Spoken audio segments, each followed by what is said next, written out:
بريكس يدعو المغرب للانضمام للمجموعة.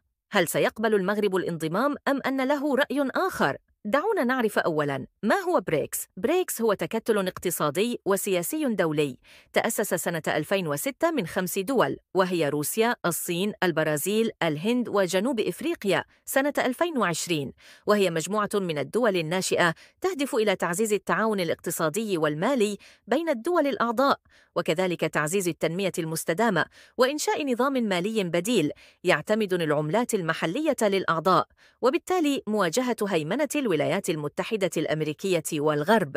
ومن أجل ذلك قامت المجموعة بإنشاء بنك التنمية الجديد لتمويل المشاريع المستدامة، وإنشاء صندوق الاحتياطي النقدي لتعزيز الاستقرار المالي.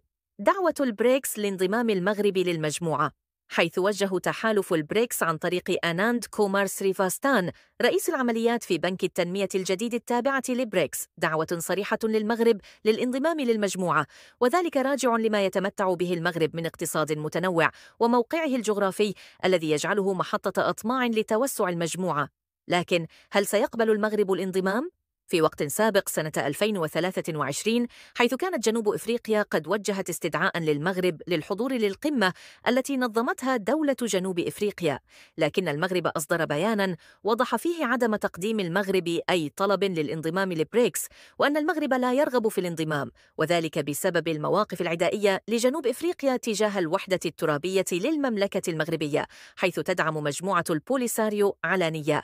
وبالتالي فالمغرب اعتبر أن دعوة جنوب إفريقيا مجرد ادعاءات وفعل عدائي يمس المصالح العليا للمملكة. إذن هل سيقبل المغرب الانضمام؟ أو بالأحرى هل ستغري بريكس المغرب للانضمام؟ المغرب في الأساس له علاقات تعاون ثنائية جيدة مع الدول الأساسية التي تشكل بريكس كالصين، روسيا، الهند والبرازيل، باستثناء جنوب إفريقيا بسبب قضية الصحراء المغربية. كما أن المغرب يتمتع بعلاقات جد معقدة مع الدول الغربية والولايات المتحدة، وهم يعتبرون حليف تقليدي للمغرب، وبالتالي فليس من مصلحة المغرب أن يخسر حلفاءهن، خاصة وأنهن يمتلك علاقات مع دول البريكس كما سبق وقلنا.